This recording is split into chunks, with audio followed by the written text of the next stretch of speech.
Good evening, everyone. Welcome to Eustis City Hall. This is a regular commission meeting of the Eustis City Commission. It's 6 p.m. Thursday, December the 2nd, 2021.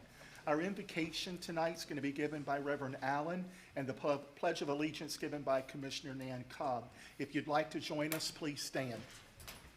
Reverend Allen, if you'd come to this microphone, please, sir. Thank you.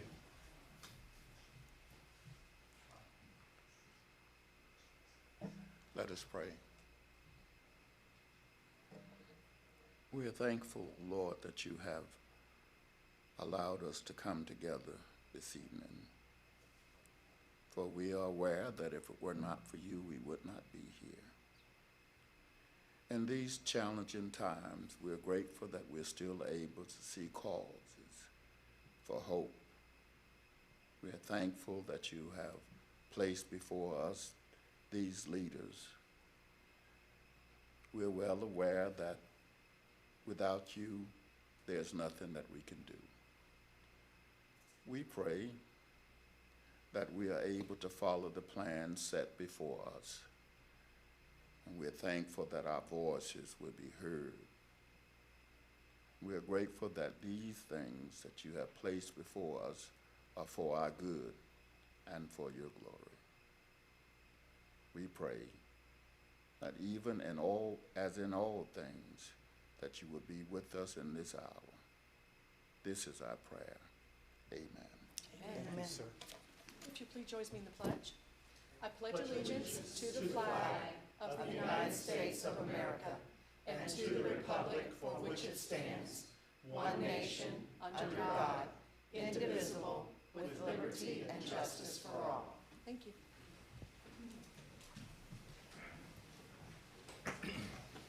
We'll go ahead and call our meeting to order. Let's see here. Mary, is there a quorum present? Proper notice been given? Yes, Mayor. Thank you so much. Any agenda updates, Tom? No, sir. Thank you, sir. Before us, Commissioners, we have the approval of minutes from our November the 4th, 2021 meeting. What's the will of our commission? I move for approval. Thank you, ma'am. I'll second. Thank you, ma'am. Any more discussion? Not hearing any. Roll call, please. Commissioner Cobb? Aye. Commissioner Hawkins? Aye. Vice Mayor Lee? Aye. Commissioner LaHoop Smith? Aye. Mayor Holland? Aye. Next, we have presentations from the Central Florida Expressway Authority regarding the 2045 Master Plan. Welcome to Eustis City Hall. Thank you so much. That one over there, okay? Good evening. Good Thank evening. you so much for having me. Can I say you guys have got the most beautiful city hall? Thank I you. love this place. It's Thank you. wonderful. Thank you so much for having me here today. And I have a presentation. Let's see if I can. So you've got it. Okay, perfect. All right. So I'll kind of look over here to kind of know where I am. But I'm from the Central Florida Expressway Authority. I'm Michelle Mikish. I'm the Chief of Staff and the Public Affairs Officer there. And we are in the process of doing our 2045 Master Plan, which is our planning exercise to get input from the community as to what the Central Florida Expressway Authority will be in 2045, and really how can we serve you, our community, better. So what does that look like? Some of you may be aware of our predecessor, that the Expressway Authority in Orange County was around for over 50 years, and then in 2014, the Florida Legislature reimagined us to become a regional agency, and it incorporated 4 other counties and the city of Orlando. And this is currently our board. Commissioner Parks is our vice chair right now, and he's served on our board for a good long time, and we appreciate his service. We have also 3 governor appointees on our board that the governor appoints, all from the private sector. We have a really good elected board that really provides good impact and also accountability to our community. The Expressway Authority owns and operates 125 miles in our region, and right now most of that is in Orange County. However, the Wekiva Parkway gave us an opportunity that we're in Lake County, and you'll see some of the expansions that came out of our 2040 master plan in just a moment. But what you'll notice is the beltway around the Orlando area is owned and operated by us as well as the Florida Department of Transportation. So like the 417 in Seminole County, the Turnpike owns, and 417 in Osceola currently is owned by the Turnpike. And the reason for that is because our predecessor agency was primarily in Orange County at the time that this beltway was being developed. So as you all know, certainly as I was driving here, I live in DeLand, so I get to use 44 to come up. I can't believe the number of houses and growth that's going on in our region. And so that's what we are talking about as it relates to planning, is how do we accommodate all the number of people that are coming to Florida. You know, with our low taxes base here, that's probably in our weather drawing people to come here. I keep asking, like, what are they going to be doing? Like, where are all, you know, we need all these jobs, right, to support all of this. But we're looking for helping with transportation solutions to accommodate some of those folks. Our 2045 master plan and all of our previous master plans is really the groundwork to help us with our funding, our 5-year work plan. So it's really the basis of where we start, and then we build on that to get us closer to today. And our 5-year work plan is funded fully. So we do not put any project on our 5-year work plan that we do not know where the money's coming from. If it's on our 5-year work plan, we're going to be planning it, designing it, and building it. When we first became the Central Florida Expressway Authority back in 2014, not long after that, we did our 2040 master plan, which is what I'll show you some results from today. We went out and did a listening tour and went out into the region, talked to hundreds of entities, asking, what can we do as an expressway authority to serve you? We all know that we can't put asphalt in our community forever. There's got to be other ways, multimodal ways, transit, whatever those things are. And funny enough, I just came from the Florida Automated Vehicle Summit that we had in Orlando this last few days, and the technology that we are seeing with electrified, electric vehicles, connected vehicles, all of that's going to be revolutionary to transportation. So all of that we're considering as we move forward into 2045. Your input as to what you think we should be doing is critical to the decisions that we in our board will make. When we did our 2040 master plan, we identified $11 billion worth of needs in our community. We were able to fund at that time about $2.5 billion. Today, our 5-year work plan that goes to 2026 is a $3.2 billion work plan. The Expressway Authority is only funded by tolls.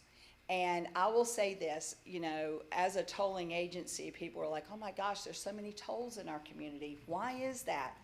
Let's go back to, we're a low tax state. We like to keep our taxes low. Tolls are a choice. If you choose our roads, then you pay for the operation and maintenance and for further development. We get 0 tax dollars, none. Every dollar we use to build the facilities we have are paid by the customers that choose to use our facilities. So that's how, a $3.2 billion work plan is a lot of work from people choosing to use our facilities. We really, we sell time, basically, right? And reliability. You do have a choice, like in Orlando, I tell people, you could choose to use 50, if you, or 436, or whatever those are, right. But we sell basically the reliability and give you back time. And if you're a mom and you have to pick up your child from daycare and you don't want to have to pay that $10 a minute after that time, that 5 o'clock period, paying that $1 might be worth using the toll facility. So just think about that as we talk about toll facilities. These are some of the outcomes of our last 2040 master plan and some of the results. We redid the interchange at 408 and 417. This was a big project, and it has made a huge difference. I use this interchange every day because I drive from DeLand out to our offices in Orlando, and I drive the 417 to 408 to get to those offices. And just a note, we don't get free tolls. I pay just like you do. Including our board. Our board doesn't get paid. The other big project is a signature project that we're doing at the entrance of the Orlando International Airport. That interchange was first constructed in the 80s. And if you can imagine the tourists that have, from the 80s to today, the number of people that come in and out of that northern interchange. So we're redoing that, and that project is about a $130 million project, and that should be open in the next couple of years. We're making great progress on it.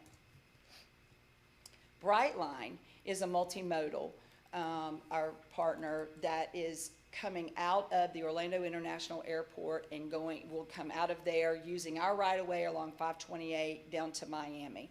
It's a big project, our first real partnership, because whenever in multimodal, when the legislature recreated us, they put in our legislation that we could allow within our right-of-way multimodal opportunities. So we coordinated and worked with the Brightline company, and they are adjacent to our 528 there in Orange County. Some of the initiatives that came out of our 2040 master plan, and you'll see several of them are in your area, but the first is the Wekiva Parkway, and to complete that parkway. So we've done our part. What you see under construction now going over into Seminole County is the Florida Department of Transportation. That should be finished in 2023 is the target. And that is going to be an amazing interchange there at 417 and 46, 429. It's huge. It seems to change all the time whenever I'm driving through there. And then down in Osceola County, we're extending the Poinciana Parkway, and that too is going to eventually connect to I-4. Big project for those folks that live in Poinciana, because they were truly kind of locked in there. And so this expansion, we're widening it and extending it. It's going to be a big reliever for them.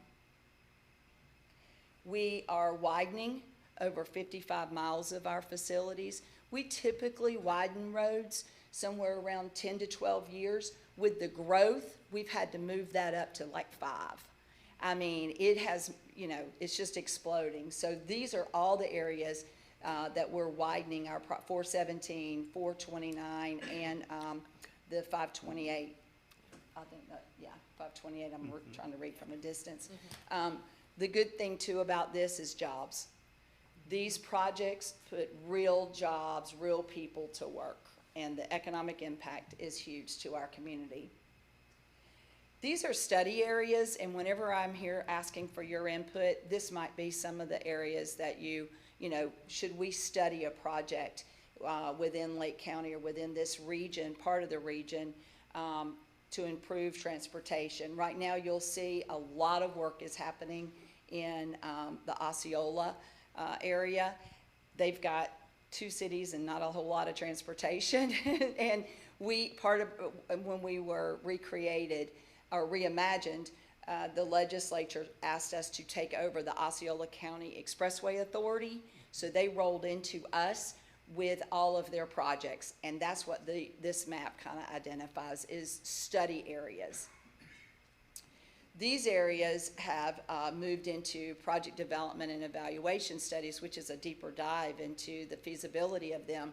And if you'll notice in your area, we have where US 27 and the 429 meet. That's the Lake Orange Expressway.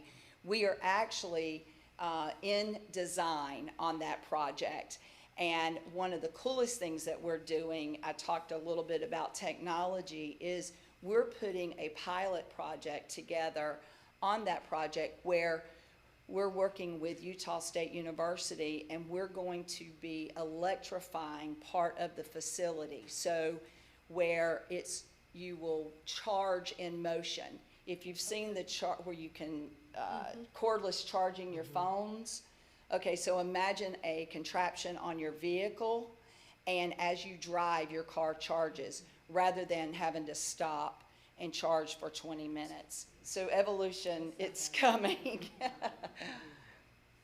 Again, these are in design and then also moving into construction. We expect the Lake Orange Expressway to finish design and actually be open to traffic in probably 2025, and that's when that pilot will start. So with that, I just want to ask that, your input, or say that your input is critical to what we are and how we serve this region and your community. And we have a survey that we're going and asking folks as part of our listening tour to complete, to tell us, what do you think we should be doing? If it is just a thought, if it is some sort of transit or mobility, along the Wekiva Parkway to move people from universities or from work centers or whatever those things are, please think outside the box. Tell us what you think those things should be so that we can start having those conversations and providing the transportation and let us serve you. So with that, I'll answer any questions, and Anyone thank have you. any questions of Michelle? I don't have any questions. And mine is very minute. It's very small. Please don't forget, when you're doing these exits and things like that, put Eustis, not Mount Dora. Eustis. Can you? Eustis. I will take that back, and please fill the survey out and say that. I will. Those are very important points, absolutely, because you are a destination. We are. Anyone else? Michelle, thank you for being here with us tonight. Thank you for Nice the update. presentation. We look forward to working with you in the future. Thank you so much. I appreciate you all, and happy holidays. Same to you. Drive safe going home. Thank you. Nice presentation. Next, we have audience to be heard. This is your opportunity to speak to something, as long as it's not on the agenda tonight. Tom, do you have some list? Yes, Bonnie Brobst. That's me. Thank you for listening to me. I just had a couple questions. The community was wanting to know, we have an understanding that the city of Eustis regulates and approves land use activities in accordance with the future land using map destinations in the comprehensive plan and the land development regulations. Is the 7-Eleven building built in accordance with the zoning ordinance? Is there a noise ordinance in your city? Is there one? Okay. If 7-Eleven is built there, should a noise use be placed adjacent to the homes? Then what are the decibel restrictions, if any? Were all permits obtained? Is this use in violation of federal, state, and local environmental laws? This construction has not begun, so I'm still complaining. I'm sorry. Maybe I should consider speaking with my state representative, Keith Truenow, over this matter. I would encourage you to talk to Keith or whoever you need to. Okay. We've instructed your whole group that had come out every meeting how you can go about stopping the orders of this city commission. I would encourage you to take those actions, okay? Okay. And that's really all we need to hear on this tonight. Well, I wanted to know the date to the appeal. Did that start on the 5th? And do I have till Monday, since it falls on Saturday, to appeal this? You have 30 days from the date that the resolution was signed. That's what the law says. In Is terms that- of what of is that date? Saturday or, well, your deadline's Saturday. So that doesn't fall then till Monday because it's the weekend. Does not. It says 30 days. Okay. We would like to know if there's if we can have an extension for the appeal. That's a jurisdictional matter that the courts decide. We can't extend that. If you don't file within the 30 days, then you lose your right to appeal. Okay. I wanted to say one more thing. We have collected signatures from the people in the Grand Island area. We have acquired 700 people so far that don't want this to happen in that particular spot. Give that to your attorney, okay? Thank you. The commission's made its decision. We cannot change anything. Give that to Okay. your attorney. Thank you Okay? very much. Thank you so much. Tom? Yes, Michael Zubari.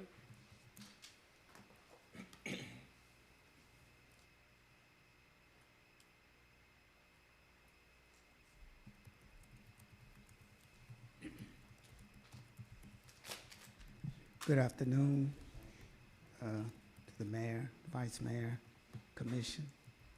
It's an honor to stand here before you today. I come with a request. I'm retired Army. I moved here to Eustis to relax and to enjoy the beautiful scenery and beautiful life. I love the county roads so I can ride my motorcycle and seek peace. My wife, LaQuoya, sitting in the back, I would love to say on both of our behalf, we really love Lake County. This is so cool here in Eustis, coming out of congested Orlando. But anyway, I purchased a piece of land and we're building a home out on Orange Avenue. I'm sure everyone here is familiar with the construction process. It is in serious disarray right about now.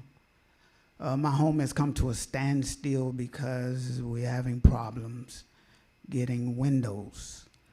So I'm here because it's creating a serious, I've been there. Still waiting. serious problem after waiting 55 days just for block and some of the other. But anyway, it's creating a serious hardship on me and my family. We currently have our household goods in storage. I'm paying a construction loan, living in the RV park where they notified us that the rent is going up by 14%. And it's putting a real serious financial strain on me. My wife is recovering from breast cancer, so the income is really not there about now. So what I'm requesting is that if I can have the permission to move my RV. I currently live in my RV. If I can move my RV to my property, the sewage is there, the electric is there, the water is there. We will not be creating any type of environmental hazard. We won't be dumping any waste, anything like that on the property. So that's why I'm here. If you could please find it in your hearts to temporarily allow us to occupy that land, it would really alleviate some of the financial burden and stress that is on my family. Thank you. Tom, is there any way that you all, as staff, can work with him on that? Because I don't know really the laws that pertain to it. I know there are some laws that are involved.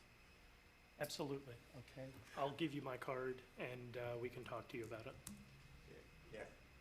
I went out and I looked at his property and he's on, how many acres are you on? 9.39. So he's on 9 acres. So I think and this is just my opinion, I think there's plenty of room to allow him to do what needs to be done. I'd love to be able to help him as long as it fits within the laws that the state have set up.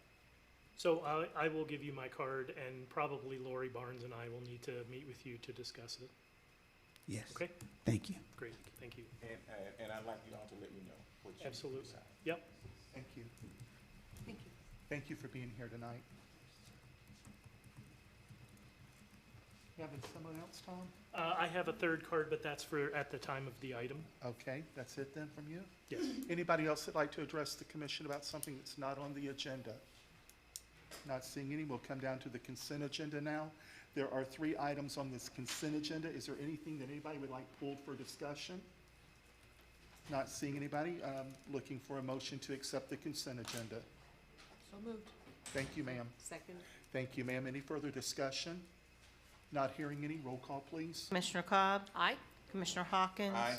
Vice Mayor Lee? Aye. Commissioner LaHoop Smith? Aye. Mayor Holland? Aye. Mr. Attorney. Resolution 2192, a resolution of the City Commission of the City of Eustis Lake County, Florida, authorizing adjustment to the City of Eustis rates for solid waste collection services, and to provide for the annual adjustment of the garbage and trash rate index provided by the United States Bureau of Labor for Waste Management, Inc. of Florida, to be effective January 1st, 2022. Mr. Shepherd. Yes, Mayor, members of the commission, Mike Shepherd, Finance Director. Hope everyone's doing well tonight. Yeah, each year, the contract we have with Waste Management allows them to go forth and raise the rate according to, it used to be the garbage, a rate that was not sustainable. It was very volatile.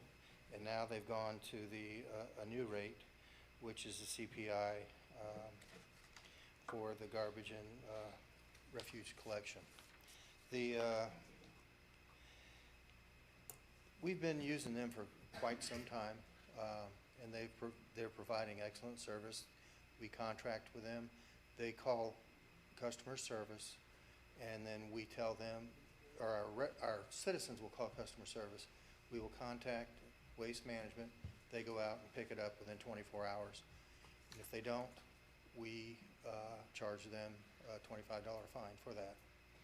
We don't have very many fines that we charge each year to them, so they do a pretty good job. This year, the rate has gone up probably one of the highest since 2019. It ended up going up 3.93%. 3.93% overall for the total rate. If you'll notice in there, the hauling, the disposal rate has remained the same, and that's remained the same for probably close to 8 years. That one has not gone up. The only rates that are going up are the collection fees, the disposal fee, and then the billing charges remain the same since we instituted it. And then the only other thing we go up with the franchise fee, which is calculated on residentials at 7%. So the total rate went up, the hauling rate went up 562, and the total rate went up 393. The next slide, that shows you all the entities within Lake County, including the county, who have garbage service. Eustis, even with the new rate, is still the 5th lowest. We're well below any of the other ones. So they've been able to hold the rates down for us and have done a good job for us in the past. The rate will go into effect January 1, and the first billing happens in February 1. We bill in arrears, so it's one month lag time. That's the long and short. And if you have any questions, I'll be more than happy to answer them. I do. How long is the contract for this time? 2024 is the end of the contract. We notified them that we do want to go into negotiations, so Okay. therefore it won't roll back over. Okay. So we'll be able to have that discussion as a commission Okay. later down the road. Okay. And we may want to do it in 22 or 23, That's because I Early. know before, it was quite some time, And the then you length of the can- contract. You'll be able to decide whether or not you wanted to go out to bid or how it goes from there. I will they were thinking about a year ago that they were going to combine the recycling and the garbage together because the market was just terrible. The market for recycling has come back up, so they're not going to do anything with that. So. Any other questions? Would any members of the public like to speak on Resolution 2192? Seeing none, the public comment portion of this hearing is closed. Commissioners, before us, we have Resolution 21-92. What's the will of our commission? Mr. Mayor, I move for approval of Resolution 21-92. Thank you, ma'am. I second. Thank you, sir. Any further discussion? They've provided excellent service. I have not, I better knock on wood, not had a problem, and, when I have a large pickup, I call, and they always say, is it there? So then I have to hurry and put it out, but, Karen, I will tell you, Karen and I and Emily have elderly mothers, and so Oh, at yeah. 92 years old, she still attempts to take the garbage out. They jump off the truck, and they help her with the bin, whether it's in or out, and just, I've had the best service.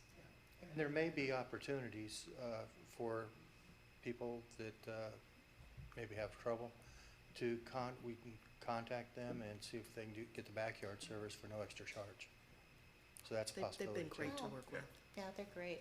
Yeah, I've had a few residents call me with some small problems, and you give Jose a call or the office a call, they're right So on it. good. They are very attentive to what our needs, so. Yes, they are. I've had numerous times when they've actually returned my trash can to my carport, you know, They're and wonderful. so it's been good. And whatever, I have property in Tavares, and it's vastly different from Yeah. here, and it makes me appreciate what we have better. Especially when you just saw the rates that you're paying Yeah, into varies exactly. compared to ours. Privatized as well. Yeah, Yeah. so. Anybody else have anything? All right, we've got a first and a second. We've had discussion. Mary, roll call, please. Commissioner Cobb? Aye. Commissioner Hawkins? Aye. Vice Mayor Lee? Aye. Commissioner LaHoop Smith? Aye. Mayor Holland? Aye, thank you, Thank you Mike. very much. Ordinance 2134, an ordinance of the City Commission of the City of Eustis, Florida, voluntarily annexing approximately 3.89 acres of real property located at 16336 McKinley Road. Ms. Barnes.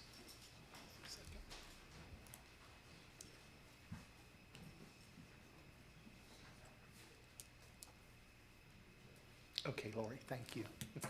Mayor, Commissioners, Lori Barnes, presenting ordinances 2134, 35, and 36. Although the commission will vote on each ordinance individually, we present them together as the future land use map amendment and design district amendment is associated with the voluntary annexation request.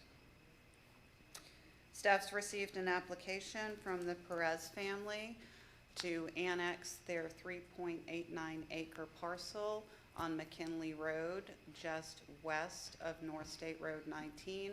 This annexation request is in association with a desire to connect to city water. They are requesting suburban residential land use and a rural neighborhood design district designation.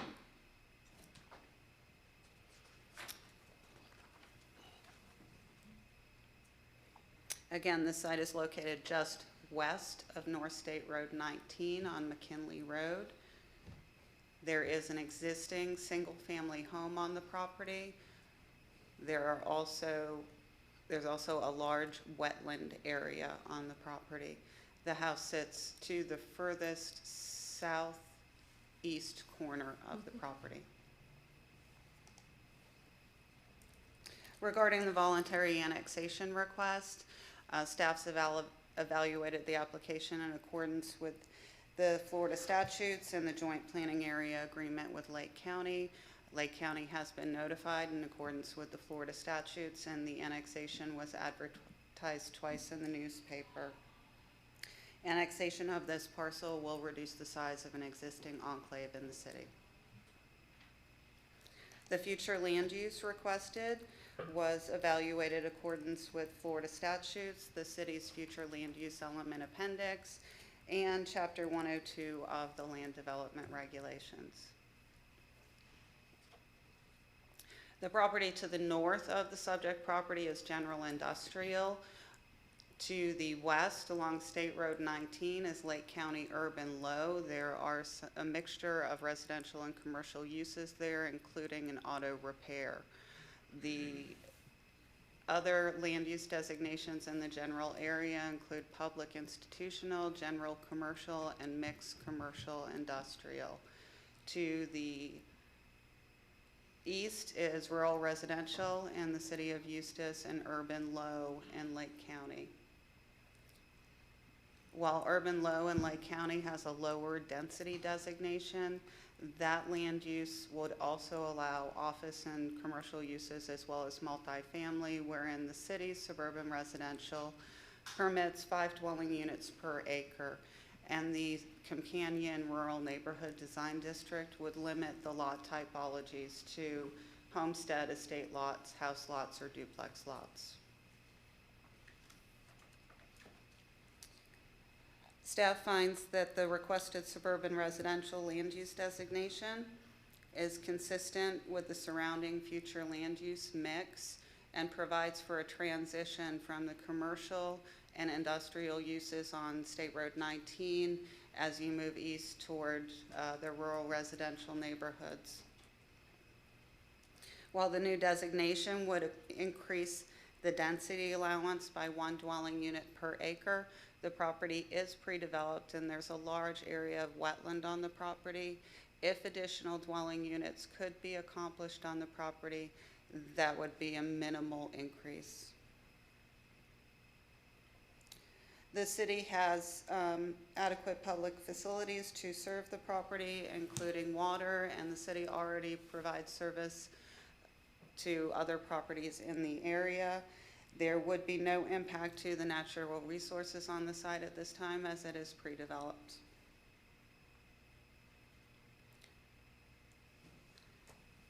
The applicants requested the Rural Neighborhood Design District designation, which is consistent with the development pattern to the east. You can see on the map, the properties to the north and to the west that are in city limits have suburban designations, suburban corridor designations. Given the transition to a rural designation to the east and the residential nature of this property, the rural neighborhood designation is more compatible. Staff noticed the property owners within 500 feet advertised the annexation ordinance twice, and the comprehensive plan and design district ordinances. Staff has received no public comment on these applications. We do recommend approval. The requested annexation is consistent with the Florida statutes and the joint planning area agreement with the county. The annexation would increase the tax base to the city and allow the property owner to connect to city water. Finally, the designations are consistent and compatible with the surrounding area and the city's comprehensive plan. Happy to answer any questions. Any questions? I just have one. How far away are they from sewer? Is sewer out that far? Sewer will be coming. I knew that, I just didn't know Right, how close right. we were. You'd have to ask the Public Works Director. Okay. They're a pre-developed site with a septic system. If sewer were available, we could not mandate connection. Connection to sewer, basically a person can maintain their septic system until it fails. Then- If it fails, then the connection to sewer would be required. My memory serves me, I think the closest sewer is at 44. I don't think it extends further north. The other uses in that area, including the church, are on septic systems now. Be nice to see them off septic because it's pretty low over in some of those areas. Yes, ma'am. So, thank you. Would any members of the public like to speak on ordinance 2134? Seeing none, the public comment portion of the meeting is closed. Commissioners, before us, we have ordinance number 21-34. What's the will of our commission? I move for approval. Thank you, ma'am. Second. Go ahead. Thank you, Nan. Any further discussion? Not hearing any. Roll call. Commissioner Cobb? Aye. Commissioner Hawkins? Aye. Vice Mayor Lee? Aye. Commissioner Luhoop Smith? Aye. Mayor Holland? Aye. Ordinance 2135, an ordinance of the City Commission of the City of Eustis, Lake County, Florida, amending the City of Eustis Comprehensive Plan, changing the future land use designation of approximately 3.89 acres of recently annexed real property located at 16336 McKinley Road from urban low in Lake County to suburban residential SR in the City of Eustis. Would anyone like to speak on ordinance 2135? Seeing none, turn it back over to you, Mayor. Thank you, sir. Commissioners, before us, we have ordinance number 21-35. What's the will of our commission? So moved. Thank you, ma'am. I second. Thank you, sir. Any further discussion? Not hearing any. Roll call, please. Commissioner Cobb? Aye. Commissioner Hawkins? Aye. Vice Mayor Lee? Aye. Commissioner Luhoop Smith? Aye. Mayor Holland? Aye. Ordinance 2136, an ordinance of the City Commission of the City of Eustis, Lake County, Florida, assigning the Rural Neighborhood Design District designation to approximately 3.89 acres of recently annexed real property located at 16336 McKinley Road. Would anyone like to speak on this ordinance? Seeing none, the public comment portion of this hearing is closed. Thank you. Commissioners, before us, we have ordinance number 21-36. What's the will of our commission? So moved. Thank you, sir. Second. Thank you, ma'am. Any further discussion? Not hearing any. Roll call, please. Commissioner Cobb? Aye. Commissioner Hawkins? Aye. Vice Mayor Lee? Aye. Commissioner LaHoop Smith? Aye. Mayor Holland? Aye.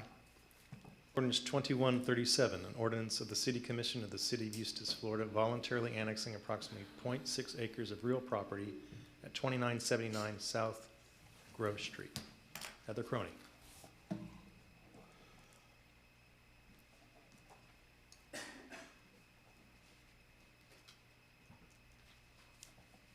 Good evening. Heather Croney, Senior Planner. I have for you ordinance numbers 2137, 2138, and 2139 regarding annexation, future land use assignment, and design district assignment for 2979 South Grove Street. The applicant and property owner is Marty Stouffer. It is a property comprising 0.6 acres. And like I said, it's at 2979 South Grove Street. The request is for residential office transitional land use and the suburban neighborhood design district. As you can see here, the site is located near the intersection of 441 and 19, just off the ramp going from those two roads.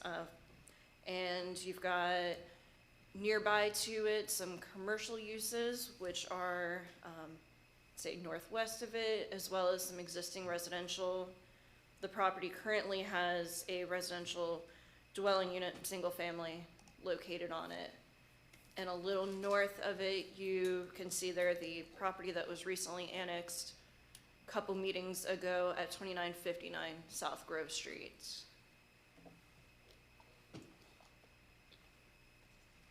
So this property is within the joint planning area, and there are adequate urban services for it.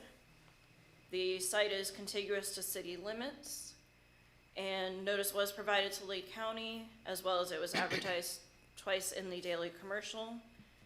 And the annexation would begin to close the gap in the city's natural growth boundary and reduce the size of an existing enclave. The subject property lies within, it has city limits to its northern and northwestern boundaries. This was evaluated for compliance and consistency with the Florida statutes, the city's future land use, as well as Chapter 102 of the city's land development regulations.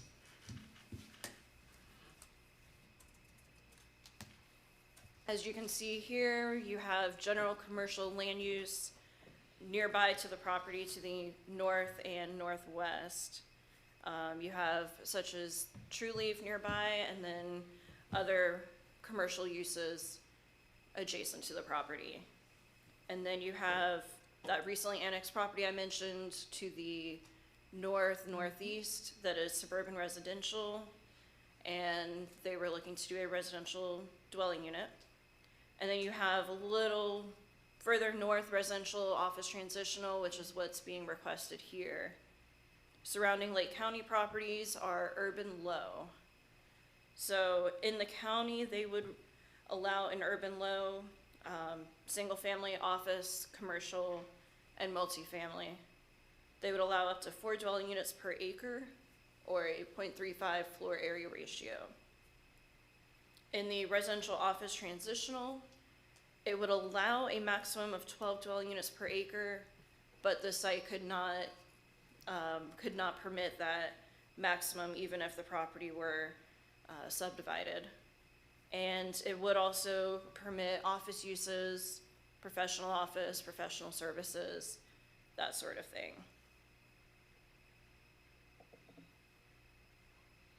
So this is consistent with the surrounding land use designations, and the residential office transitional designation is more intense than Lake County's urban low, but that can be expected when it's going into the city from unincorporated, and you have a growing area surrounded by older residential, which is what this land use category tends to be directed towards. Older residential that may want to convert to a professional office, professional service. So city water is available to this property. Development of the parcel will maximize the use and efficiency of city water service. A septic system would have to be utilized, is currently utilized, as wastewater from the city is not currently available. The subject property is not in a floodplain, nor does it have any wetlands. So there are no natural environmental concerns there. They would have to, if there were to be future development or redevelopment, obtain building permits and go through the proper process. Currently, the property is developed with a single-family residence, and there is no new development currently proposed as part of this request.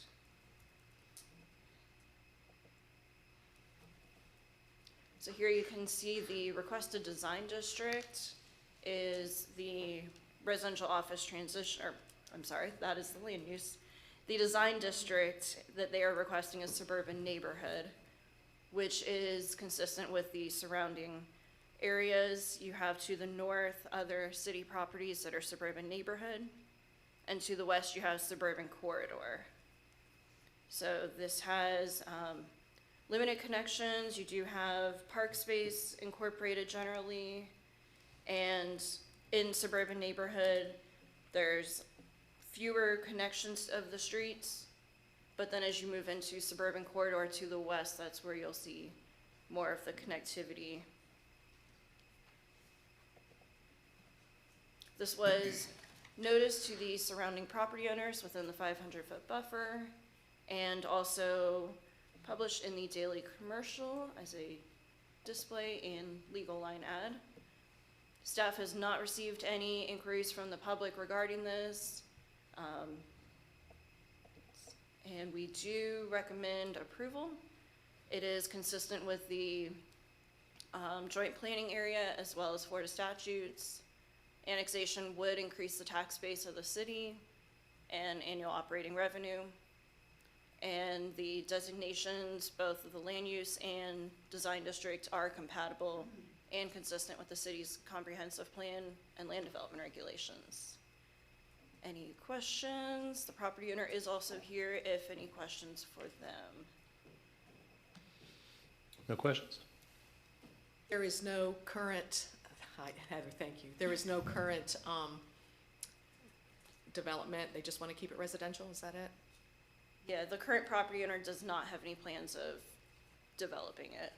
I will tell you that this is, obviously we all know that's part of the enclaves, and so when we initially, looked at some of the enclaves, and it would have been nice to close them, and I want to, and I get that, but I will tell you, they have cleaned up the property tremendously.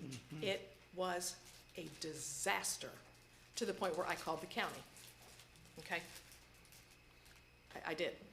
Same with the one that was prior to that, it's still in the county right now. So and I do believe it was a previous owner, okay? But it needs cleanup. It needs cleanup. I will tell you, there's the trees, is it cleaned up from what it was? Absolutely, absolutely. But we still need a little more TLC, especially if we want, to bring them into the city, so. Would any members of the public like to speak on Ordinance 2137? Seeing none, we will close the public comment portion of this hearing. Commissioners, before us, we have ordinance number 21-37. What's the will of our commission?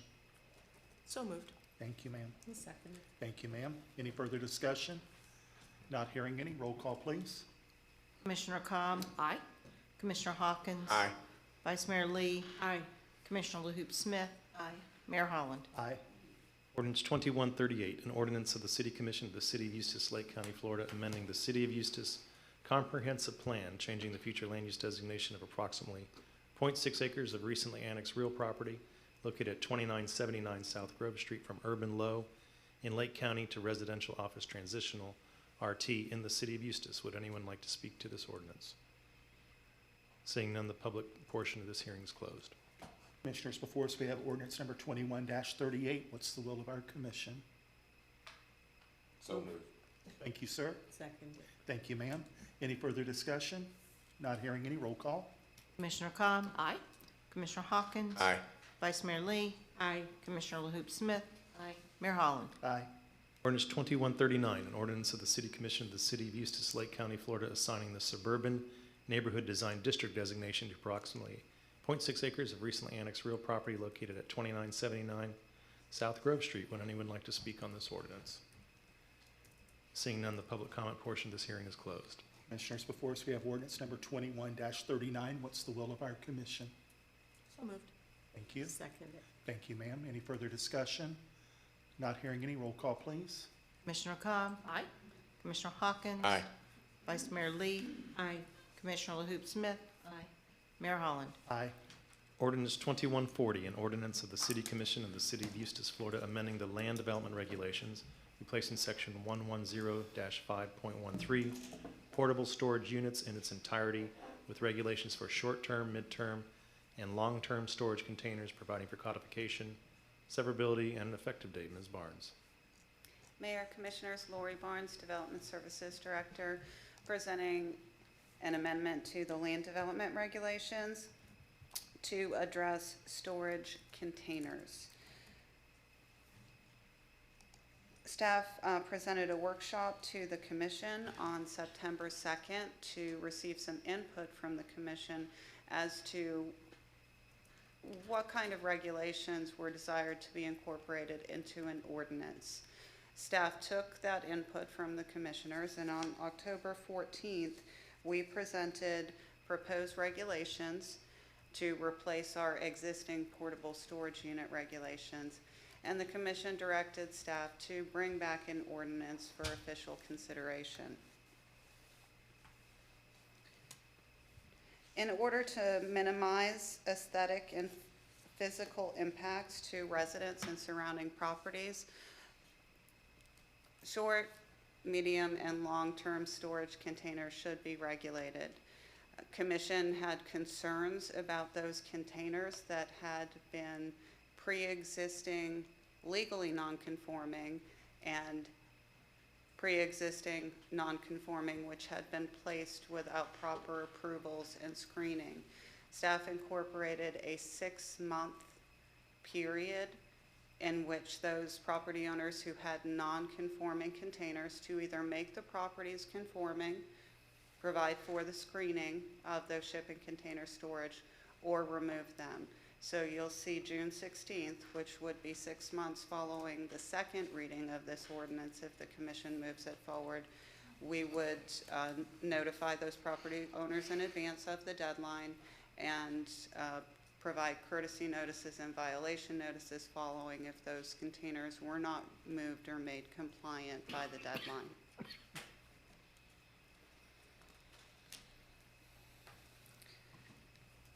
Some of the existing regulations were adequate and have been carried forward in the proposed ordinance. The owner-operator of the container will still be required to maintain these containers in good condition. They will still be required to be locked when not in use, and the property owner will be responsible to ensure that there are no hazardous substances within the containers. Short-term storage containers, pods, will continue to be permitted on a short-term basis in all land use districts. These pods you'll see when people are moving, when they're remodeling, when they need to put their furniture somewhere where they're painting or flooring. The 30-day limitation has never in the past seemed to be an issue, and therefore staff's carrying it forward. The prior ordinance limited the sizes, and we've carried that forward as well. Midterm storage containers would apply to containers on active construction sites. We thought it important to ensure that the language speaks to active building permits and active ongoing construction. This is due to the instances where a permit could be active for 6 months and no construction is occurring. So we'll be looking for ongoing construction, regular inspections. And if we see someone pull a permit, no activity, storage container remains, then we will be having the conversations regarding the requirements in the ordinance.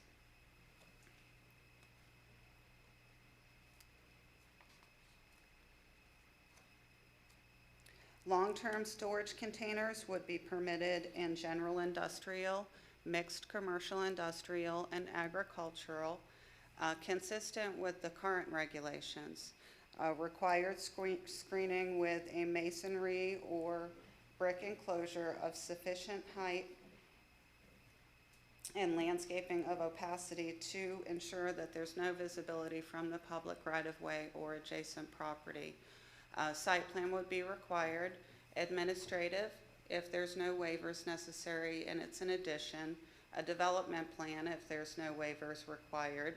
And a site plan approval if there are waivers to the land development regulations for a new development that may have these containers.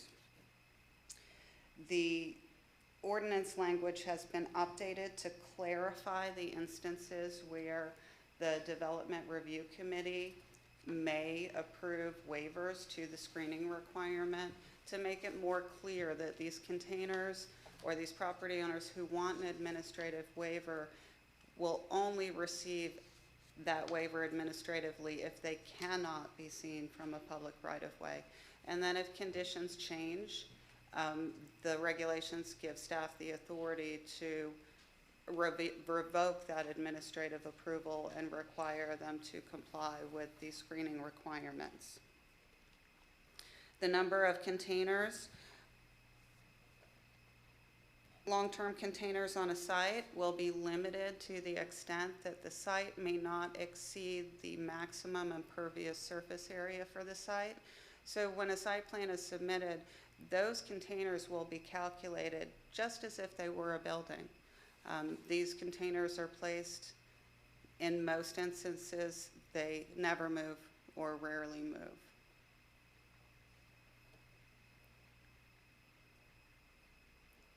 We provided an opportunity for an applicant to request a conditional use approval if long-term storage containers are desired and no screening or alternative screening is requested. In that case, they would need to submit a site plan and a conditional use permit approval from the City Commission would apply. In this case, we'd still request that the maximum impervious surface area is not exceeded, and the Commission could determine the maximum size and number of the containers. This is a spreadsheet view of the regulations I just explained to you. This was shown on October 14th when the draft ordinance was reviewed with the City Commission. Staff advertised this ordinance in accordance with state law. We have received no public input regarding the draft ordinance. Staff does recommend approval. I'd be happy to answer any questions. Any questions? I do have one speaker's card. Would any members of the public like to speak on this matter? Daniel DiVinanzo. Right there, Daniel. Yes, sir. Good evening, Commissioners. Daniel DiVinanzo. So my only concern is, of course, we all know that containers simply are not taken care of. And as a matter of fact, a number of the municipalities around here have ordinances against containers.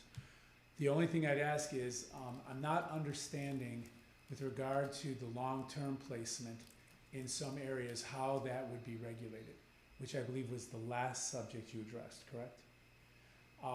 And then how because once you enact it, right, and I'm just letting you know how this could open up. There are properties that are available that they may come in and actually request the designation, and then we're gonna end up with hundreds of containers. So I don't know if this ordinance is going to kind of limit that opportunity and window. Because there is land available. So I don't know what you're thinking to see with regard to long-term facilities that provide storage for containers. The ordinance is intended to provide for an opportunity for a developed site, an existing business, to utilize container storage. The limitations are a concrete block or brick enclosure of sufficient height to screen these shipping containers. I believe Mr. DiVincenzo was talking about some sites that I've seen further south where the containers are stacked up for sale right on a state road. Because we're requiring that opaque wall and the screening, I don't foresee that situation arising unless someone wishes to request that conditional use permit approval from the City Commission. And as you know, the conditional use permit process involves a public hearing, an application fee of $800. And the conditional use process is designed to address those uses that by nature may have compatibility issues with the surrounding area. An applicant for a conditional use permit will need to convince the commission that they have provided mitigation that will ensure minimal impacts to the surrounding area. So in a case where there's a vacant property, someone wants to bring in shipping container storage, they don't want to screen it in accordance with our regulations, they come to the commission. And if the commission feels that it's not appropriate in that area or that the potential impacts haven't been properly mitigated, the commission has discretion to deny that conditional use permit. So I hope I answered that question. Any other comments from the public? Mr. Asbati. Good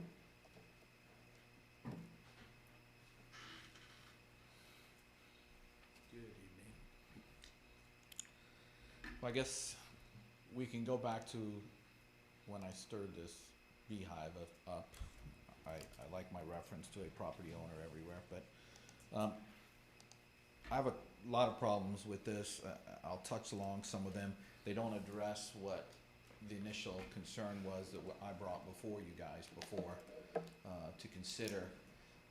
In so many scenarios, there are always places where we have to apply reasonable thought. I think in this, it even talks about making sense or whatnot. When we're talking about a commercial property that has been a warehouse and has had outside storage for 70-some years, and we take the contents that are open and exposed to the elements and clean them up, put them in a brand new, shiny, nice container, we have improved the area. There are parts in this that I, of course, agree with, where you have containers that might be falling apart, that are ugly, that are on Bay Street, on a main gateway. Those have to be looked at differently. In my case, of my concern is not pertaining to those on main roads along that way. And then I had the concern about the applications, 12, 15 pages application, thousands of dollars to get waivers to do these. And I think Mr. Holland, Mayor Holland, you had asked to try to find, or it might have been Commissioner Hawkins, a shorter way not to incur these kinds of costs for that.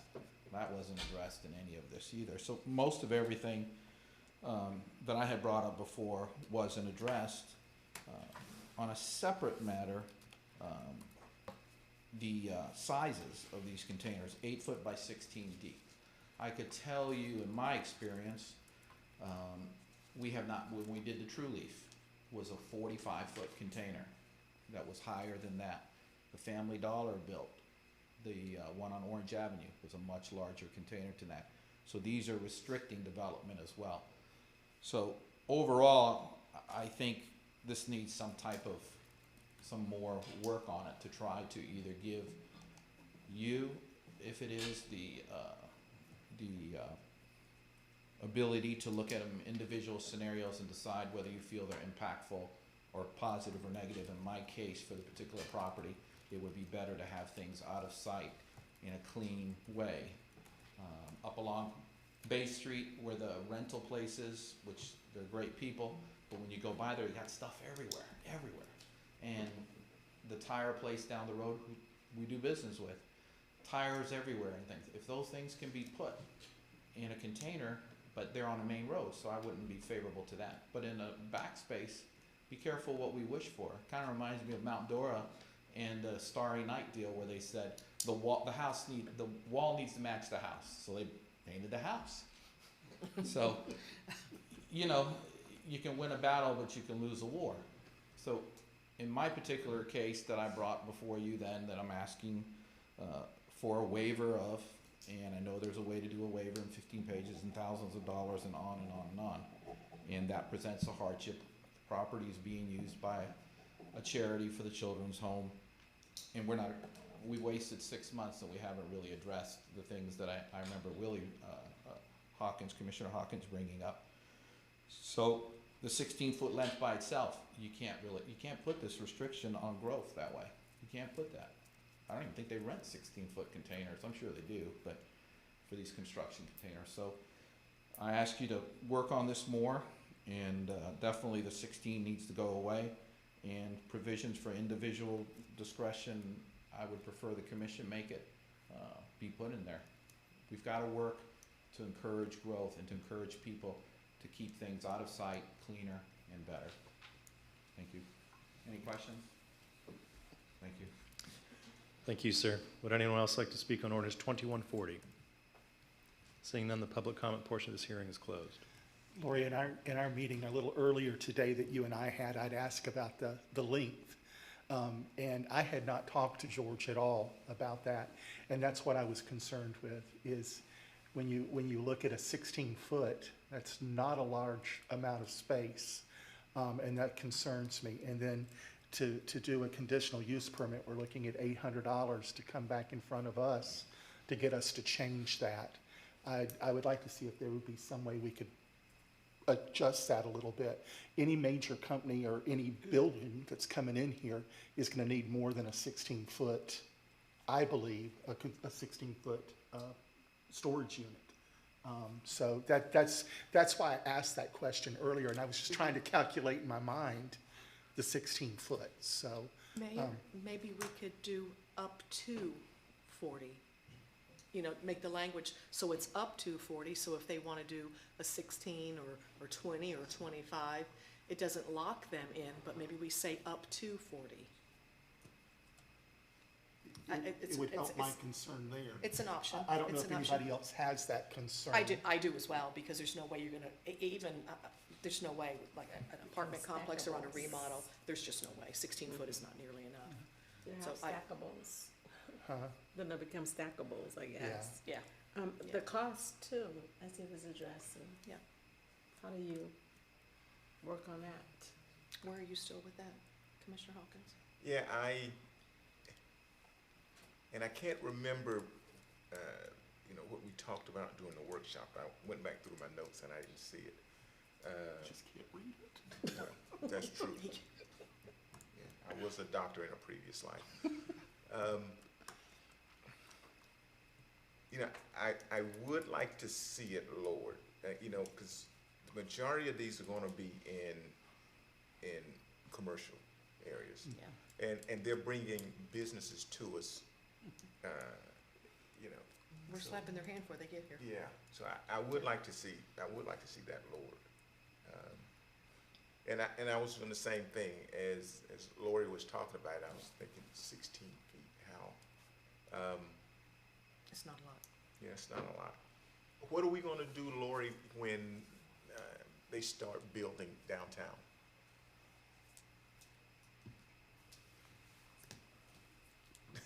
Thank you, Commissioner Hawkins. Very, very briefly, the administrative site plan review for a developed site is $200. If they place the storage containers in compliance with the regulations and provide the required screening, their fee is $200. If it's a modification that would require a waiver of some kind that cannot be approved administratively, it's $600. The conditional use permit is $800. Conditional use permit fee is designed to create a condition where only serious applicants apply. The code simply says that the conditional use applies for uses that may be incompatible, that by nature could create impacts to the surrounding property and therefore need careful review and consideration by the City Commission. So I've discussed before, staff's happy to bring back fee modifications for the Commission's consideration, but a compliant application is not extremely expensive. I guess, oh, I'm sorry, I apologize. I'm sorry. Now, as far as the 16-foot for the construction sites, I'm happy to take another look at that before the second reading and make a suggestion as to the sizes for construction sites or for compliant long-term storage. Again, the conditional use permit request could apply for storage containers of whatever size the commission was willing to approve. And the third is that we can incorporate other regulations in the LDRs if you wish. It goes back to, you can build a shed in commercial now. You can build an outbuilding in commercial now, whereas you couldn't before. The city has plenty of storage facilities that are available for storage. So shipping container storage or long-term storage is not the only option available to a property owner. And finally, I'm willing to incorporate whatever the commission requests in this ordinance, and we can bring it back to you on the second reading if you move it forward tonight, or we can hold and redo the first reading on the 16th. A question, so on I know the long term you want the masonry situation, or they move it to where you can't see it. However, like, let's just say Mr. DiVincenzo is doing a housing project. Does he still need to have to build that brick masonry wall? No. That's what I'm just making sure. I just want to make sure. No, ma'am. The 30 days, there's no screening. The construction site, there's no screening as long as it's active, ongoing construction. The screening requirement or the CUP with no screening Just full-time. only applies to that long-term storage. Karen, did you have anything? I don't think so, but thank you. When what you brought back to us is what we recommended at the workshop? There was a lot of discussion at the workshop about where do we want to have them, where do we not want to have them. Well, we definitely want to limit them. There was discussion about the central business district. It seemed to be the consensus of the commission that permanent long-term container storage could be appropriate, but on a limited basis. Only in certain land use districts. So when you look at mixed commercial industrial, we have some shopping centers that actually are in mixed commercial industrial, and some other businesses in those districts, and our general industrial districts. And then, although our agricultural is very limited, we could in the future have some agricultural, and staff felt those were the most appropriate districts. Now, if someone wants to apply for a conditional use permit to have container storage on a general commercial parcel, we could make for provisions for the conditional use permit process in the ordinance for someone who wished to do so.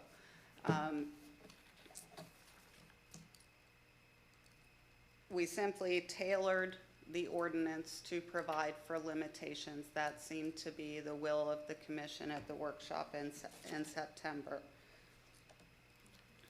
I will say that this is consistent with what was presented in October to the city. We had the workshop.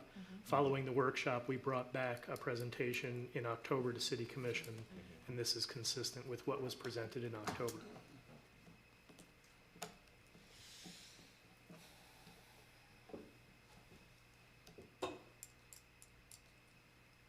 Any other questions of Lori? All right, all right, we have before us ordinance 21-40. What's the will of our commission?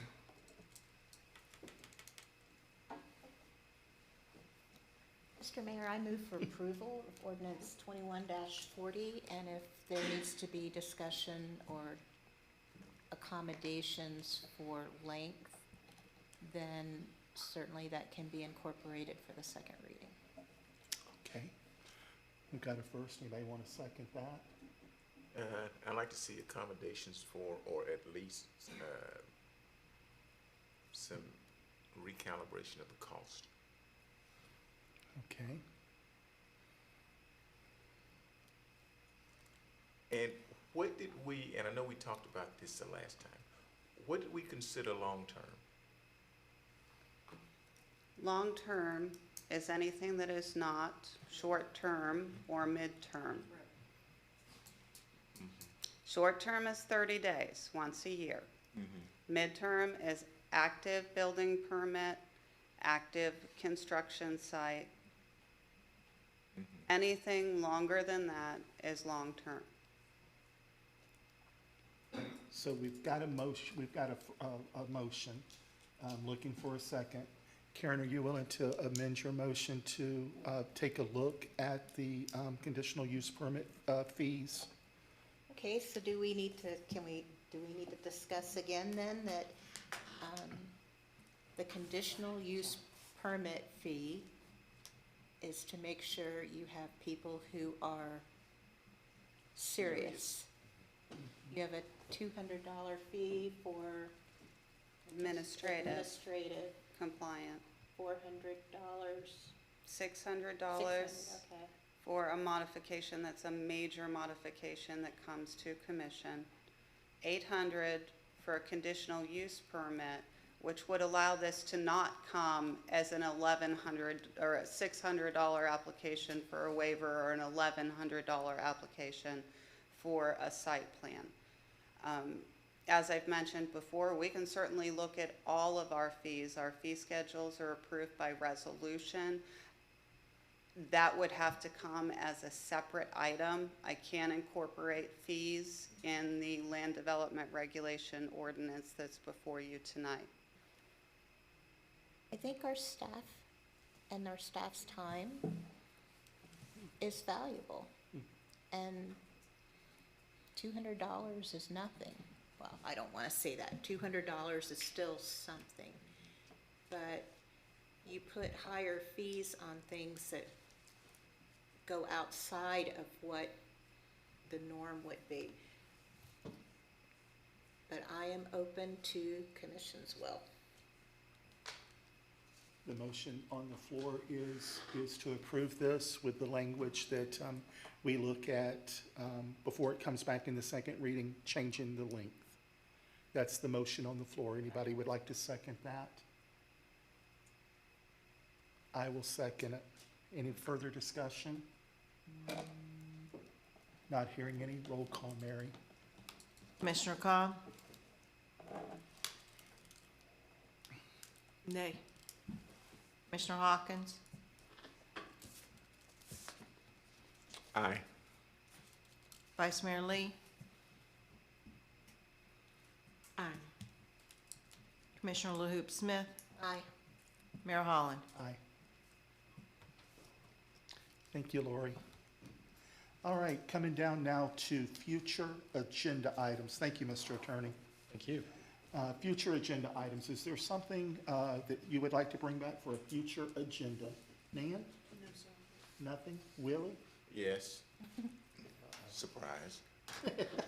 I'd like to bring back the discussion of map 19 and the removal. Okay, I think that it was, we voted on it based on information that was wrong. I think that we had a certified planner that came in here and told us certain things, knowing that the certain things that they told us was not correct. And I think we acted on that. okay. Tom's gonna bring up some stuff in a little bit about stuff the county sent us earlier in the week. We'll discuss that, and we can probably have a discussion with what Tom's gonna talk to us about just a little bit. Anything else for a future agenda? No, not for future. Okay. Karen, anything for a I'm future good. agenda? Thank you. Emily? I'm good. Yeah. I would like an update on the cemetery progress. Okay. And at some point. Perfect. There's one thing I would like looked at, and Lori, I don't know if you can help me look at this. The old Lowe's parking lot, that has turned into a truck stop. Is there any way we can stop that? And you don't have to tell me tonight, we can look at it for the next meeting and get back to me. I mean, there's just loads of semi-storage, and it's bad. All right, thank you so much. All right, Karen, anything to report for the week? Oh, it was a good week for commission. We had some great awards given, and congratulations. And personally, I thought it was one of the best award ceremonies. There were some very deserving people that got recognized, and it was Stephanie, if you're listening, we missed you, but Absolutely. that was excellent. Last night was the pause therapy packing for the nursing homes, and I think they said they had over 500 bags. They had garbage bags full of blankets that they were handing out, and an amazing group in their own right. So that's it. Excellent, thank you. Nan, anything you'd like to report from the week? Yes, sir. I just want to say thank you to Public Works. They are in the efforts to clean up Eustis and start on 19. They were pressure washing the medians, and they look very, very nice. So I just want to say thank you for all the hard work. We're getting there. It's just going to take some time, and I know that. I just also want to say that if you feel led, tomorrow is the service for Sheriff Borders at Life Point Church at 10 o'clock. It's a celebration of life, so if you are able to make it in person, that's wonderful. If not, they will live stream via Life Point website, YouTube, and Facebook. And if you wish to have a copy, you can check with Pastor Pedro. Thank you. Thank you, Nan. Willie? Yes. Yesterday we had probably one of the best programs. It was probably my best day as a city commissioner. You know, we get up here and, you know, we talk about, you know, annexation, storage, you know, all of that stuff. But to meet with the people that we met with yesterday, it was, you know, it was amazing. And I want to thank the police and fire chiefs. They got their guys out and did an outstanding job. Craig at Parks and Rec and Public Works, I mean, everyone worked to make that a success. Tom cooked over 200 hot dogs, and that would explain why he's a little red right now, a little charcoaly, but I think everyone really appreciated that. And Darius, thank you. Darius helped me to make this success. He got the word out, and it was just amazing. It's very humbling. Yeah, yeah. You know, we get up here and you know, and we go through all of this, but to sit down and just to have some conversations with people that, you know, Just want to be heard. yeah, and it is my intention to continue to do this. You have my word, we're gonna keep doing this in some form or fashion. And the last thing is Irene O'Malley's retirement. Her is Sunday. Ruthie sent it to me to make sure that, again, it got to everyone. It did. So Where is that, Willie? it's at the at Mount Dora Chamber. Oh, okay. Baggage car. All right. That's Anything it. else, sir? Nope, that's it. Miss Emily? Yes, I had a meeting with the Eustis Community Alliance, and I'm very happy with their efforts, that they're in the process of doing more to work and provide resources to the community. It's at the Old Resource Center at 1128 Clifford. It's a very good group, and Hope with a Purpose is also joining in with them, and they're planning a Christmas party for the community, and there's such enthusiasm, and just to see people wanting to help others was just a joy to observe that again. So I'm sure they'll be here to present what their program will be about, but and I'm sure that they will need every support that they could possibly get. So I encourage you to listen when they come forth, and whatever help that you can give to them would be great. That's it. Thank you, ma'am. Mr. Manager? Yes, so as the mayor mentioned, a report on the city-county working group. Just prior to our Tuesday meeting, we received a proposed joint planning area agreement from the county. We reviewed that, but we're not comfortable addressing it with the county at the Tuesday working group meeting, certainly not prior to discussing it with City Commission. And so the mayor, attorney Derek Schroth, and Lori Barnes and I met just prior to this meeting to discuss how to move forward. And what we would like to propose is a workshop to discuss what has been presented to us. Part of the dilemma is the next working group meeting is December 13th. And so ideally, we have that workshop before December 13th, which is prior to our next city commission meeting on December 16th. And so we would like to propose a workshop on the same night as the CRA review committee on December 9th, which is next Thursday.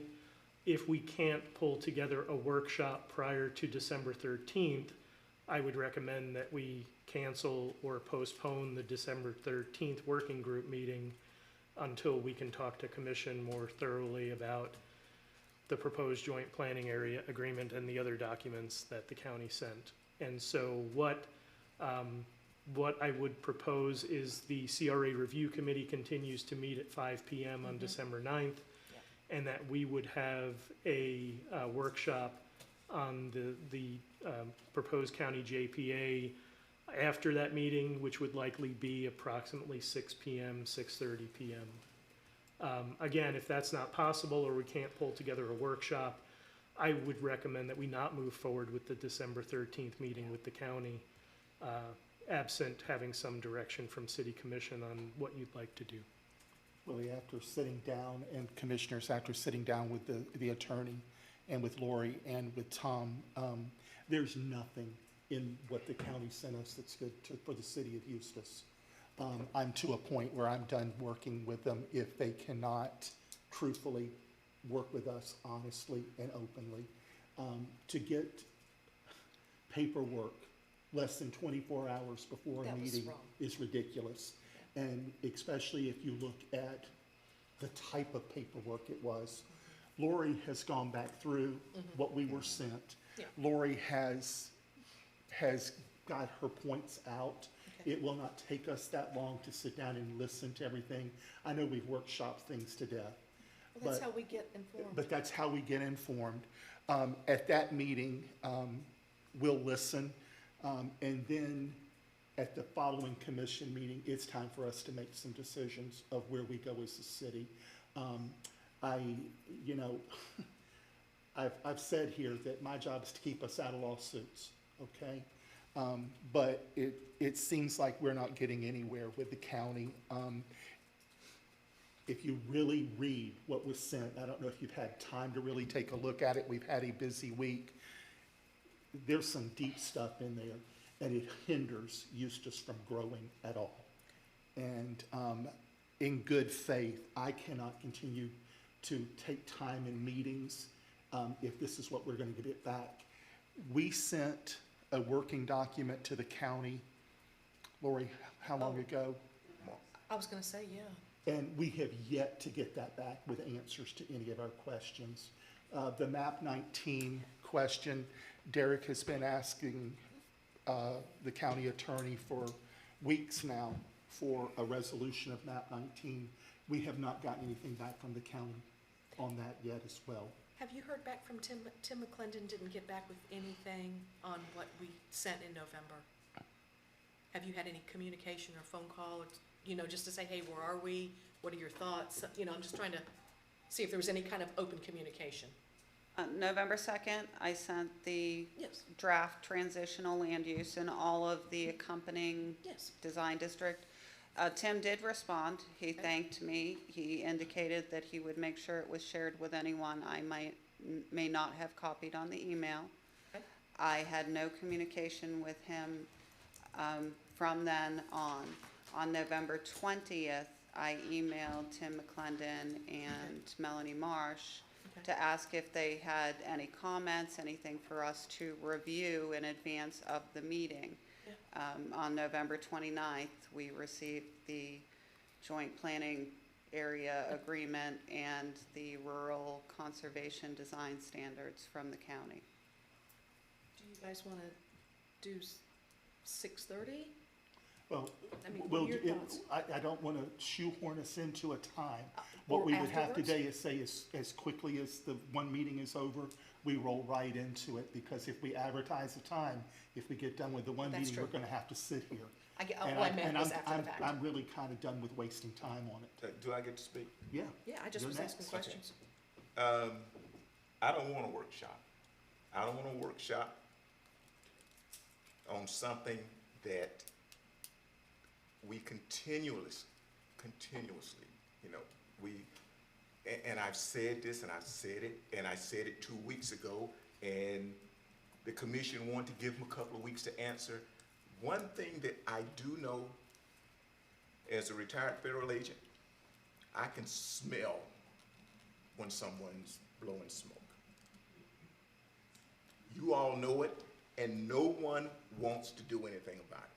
I am getting fed up with this. What is it going to take? What is it going to take for this commission to realize we're working for the citizens of Eustis, not the county, and that's what we're doing? What are we going to do? You know, I'm fed up with this. Yeah, I really am. You know, they're going to they're going to come back to us again with something else that we're not going to be happy about. They're going to come and they're going to lie to us. We started this with them back in March. We are absolutely nowhere. And I don't know what this commission, I don't know where our heads are. I don't think we're doing anything to move this city forward. I think we're doing everything to help the county. And I think that they know that we're gonna do whatever they put in front of us, you know, we're gonna take, because guess what? We've been taking it. I'm fed up with it. I don't want another workshop to hear how they've lied to me. We know they've lied to me. We're talking about it. Why are we gonna have another workshop? And that's my thought. I'm just fed up with getting lied to. I'm just fed up with dealing with the county.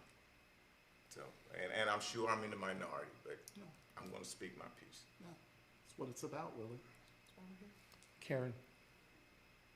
Well, you know, it'd make me really happy not to have another workshop. Oh, I know. And personally, if staff has reviewed this Mm-hmm. and it is not to our benefit and seems to hinder us more than, you know, we've all had it, that we can review it, then I don't need to sit and hash it out. Okay. Emily? I feel the same way if the staff has looked it over and we've gotten to that point. My question is, where do we go from here? And, you know, what alternative do we have? I say we sue, or we allow them to sue. You know what? We need to, and we need to put on our big boy pants, and like Leesburg did. What did the county do to them? Nothing. Well, it's because they have an ISBA. Yeah.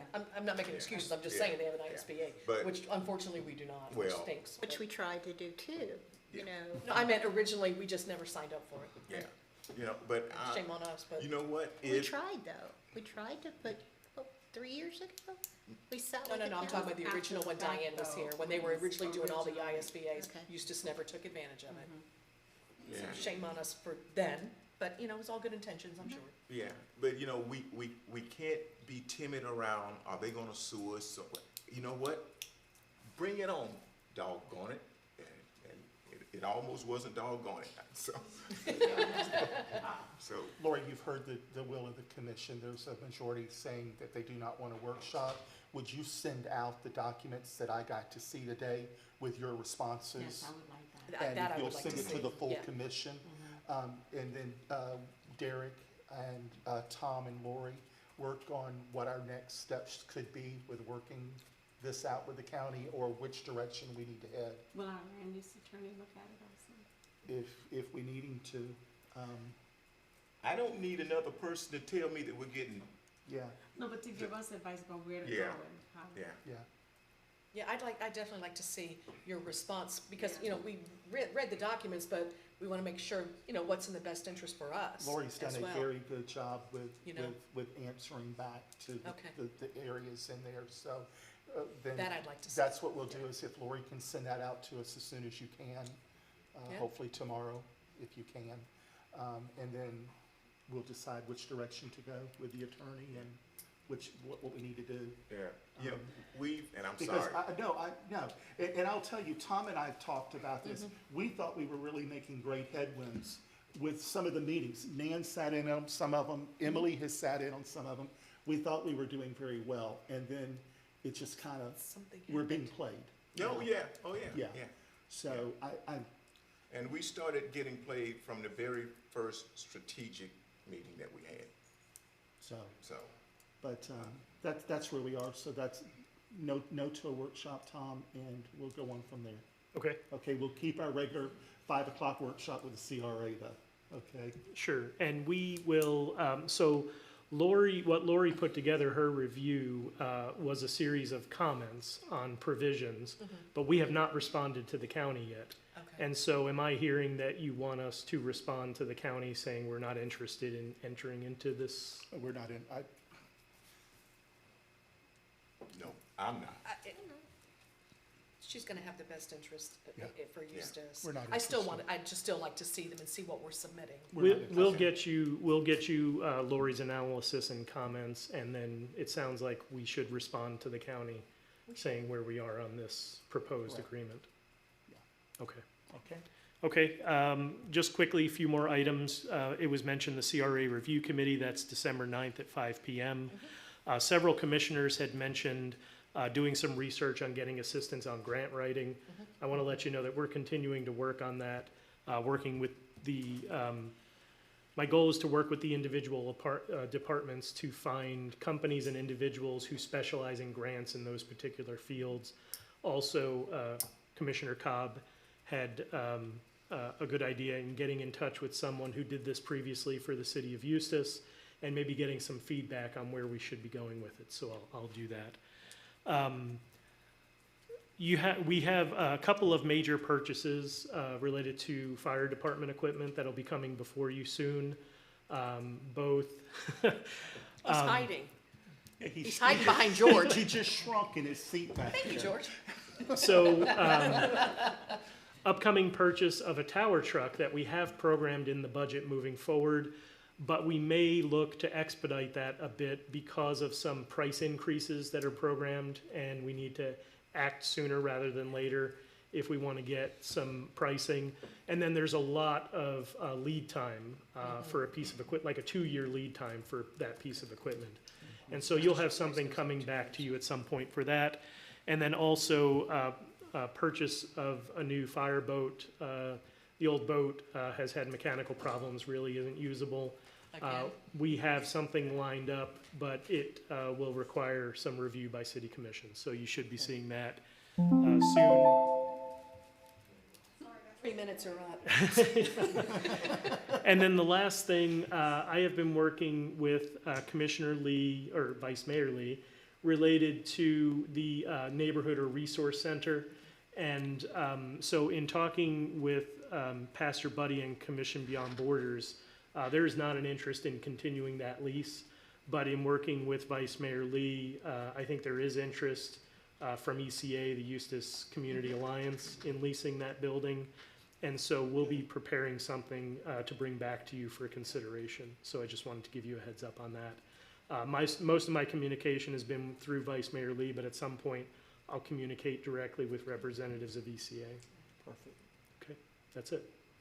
One thing, Yes, sir. and I have to ask Lori and Heather, when you guys are presenting, do you have a glare up there?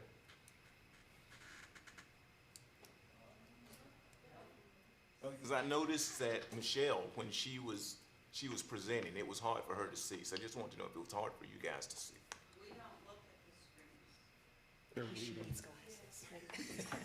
Because I don't know if it was, if it'd be worth it to put another monitor there so you can see what's up there at the same time. We don't look at the screens when we present. Oh, you're professionals. We have our notes, and we look at our notes, and we try to look at the commission.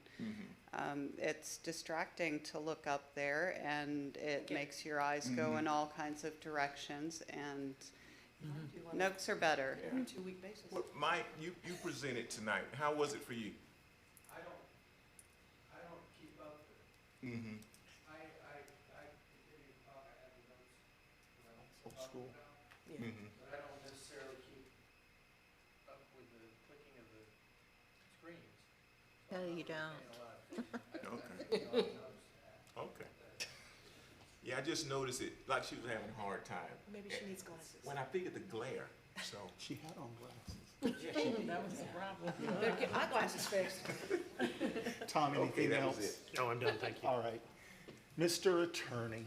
Yes, Mayor, I have one item. It's an update on the Spence TF contract. On November 9th, I sent some request over to their council requesting certain information.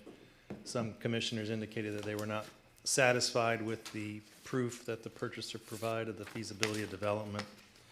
And so they responded, and they provided a lot of information, some of which was not responsive to the November 9th request.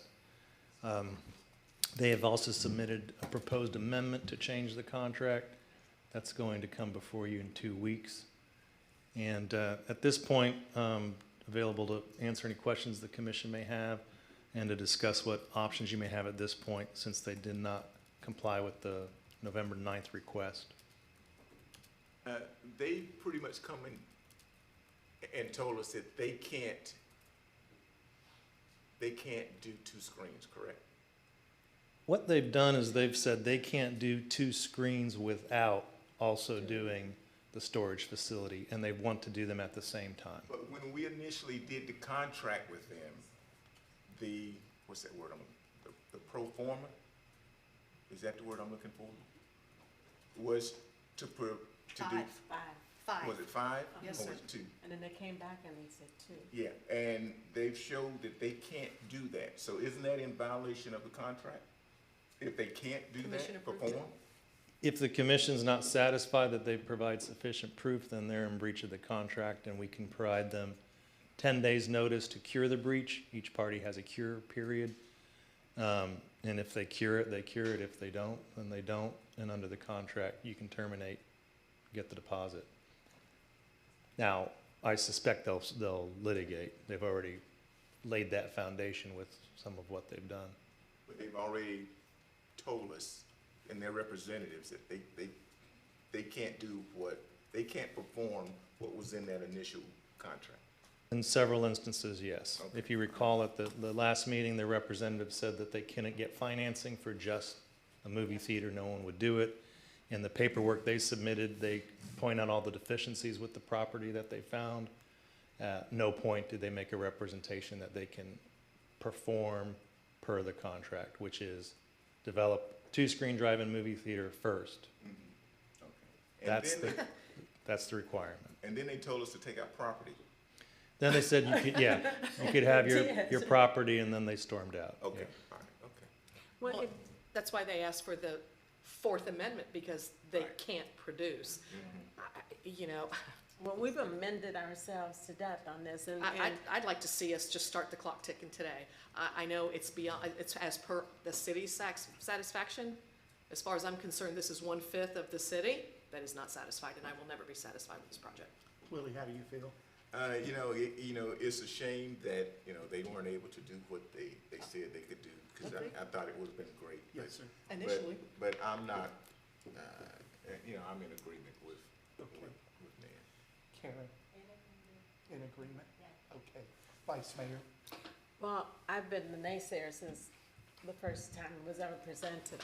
I was like Willie, I had Willie's aura that I could smell it, but, so. What could you smell? So I do feel like we have gone along and tried to accommodate them from 5 to 2. Now, storage units were never in it, flagship was never in it, and all of a sudden, all of this is being introduced. And again, we're expected to accommodate them, and I'm done. I don't approve of any storage units, and they're down to 2, and if they can't build those 2 without storage units, then I think that it's all in violation of what they proposed from the beginning. Start the clock ticking. Exactly. I'm with you. Yesterday. So let's go Understood. ahead and I'll send move it forward. first thing in the morning. Thank you, sir. Can Anything I- else? I'm sorry, one clarification. We do still have the request for the Fourth Amendment to the agreement. The plan was we would put that on the agenda for December 16th for your consideration. End it now. No, sir. I'm a no. No. No. No. You don't We start the have clock ticking to, tomorrow. but I think we should at least hear them out. Even though you guys may not want to, we probably should hear them out. But you don't have to. Is it gonna look better when we go to court on this? Yes? Okay, then. We'll hear them. 3 minutes. All right. Thank you, that's all I have. Thank you, sir. 3 I'm minutes. gonna be sick. What? I just wanted to thank everybody that participated in Light Up Eustis. What a beautiful event. Awesome job. And the turnout was unbelievable. I think it's probably the largest turnouts I've seen for a Light Up Eustis since I've been involved with it, which has been most of them. Everything positive. So, and the feedback from the community has been very positive. So, Aaron, your team and everybody else, Public Safety, Parks and Recreation was helping, Public Works, what a job you guys do. So, thank you all for making that a great success for us. Yesterday was tremendous, Willie, with that event. Great day. It makes you very, very blessed and humble for what you have. And working with those young folks and older folks down there, it was good. And that needs to be an event that we continue with. Makes me even look forward now to the autism event that we're planning in January. It's going to be a great event and a great way to reach out to our community. I also would like to thank the Lake Eustis Area Chamber of Commerce for the Community Service Awards yesterday. Yes. Great turnout for that, great people recognized, and everyone that sat in that room yesterday are what make Eustis make what it is today, and help us continue to move forward. I want to thank them for the leadership award that they gave me. Very special and very humbling. We will see you all on, yes. I have to say this. Christina sent out press requests, and no one showed up. But I want to thank Lake News. they came out and they did a story, and I really appreciate that. Yes, So hopefully when we do it the next time, someone else will pick it up. hopefully so. It was a great event. Yeah, I appreciate her coming out at the last minute. So. You know, I think some of us sat at breakfast thinking, well, we may have 20 or 30 folks. But they kept coming and they kept coming. And Darius, a lot of that was your hard work also getting the news out. Yeah. If you want to say something, come on up to the microphone, then we're going to close. Darius, Eustis residents. I just want to say on behalf of all the individuals, all the group homes, all the caretakers, just thank you for having that event yesterday. It was a real beautiful event. Thank you to all the officers. All of them were so kind. You know, I hope this was just a start to, you know, bridge the gap. So, you know, all of them aren't the same. And, you know, as y'all seen yesterday, you know, you got some young, some old, some middle age, you know, and you really have a real big population here. And, you know, I think in all my years of doing this, I think the city of Eustis was the first one to really kind of spearhead something like this. You know, all of them, they enjoyed it. You know, hey, we got to meet the president yesterday. Like, no, it's not the president. It's the mayor. Don't tell him that. Don't worry. Do not tell him that. Oh, we got to meet the SWAT team. That's the SWAT team. I see them on CSI. No, it's not. It's not. But, you know, just thank you again. Everybody enjoyed it. You know, I know y'all expected 20, 10 people, but they come. When you call, they come with smiles, and they just want to talk. If it wouldn't have been no music out there, no hot dogs, just a simple conversation, everybody would have been happy with that. And, you know, just from me and all of those guys, y'all got friends for life right now. You know, they may not remember your name, but hey, you the president. Just go along with it. Okay, thank you. Don't want the job. Thank you, Darius. I just did have a couple things. I just wanted to say how pleasant and well-mannered everyone was. I heard thank you so much. Thank you for a bag. Thank you for a badge. Thank you for a sticker. It's very pleasant. It's very refreshing. We don't get thank you a lot.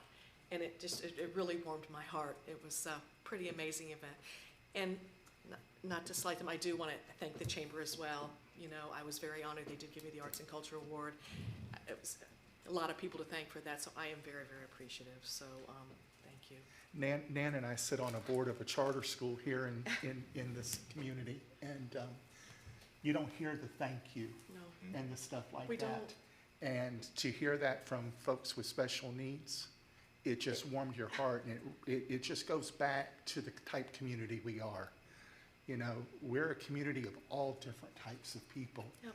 And that's what makes our job up here special, and that's what makes our job hard at times, is because we have to look out for everybody. So I thank you all for sticking with us tonight. It's almost 8 o'clock. Let's go home.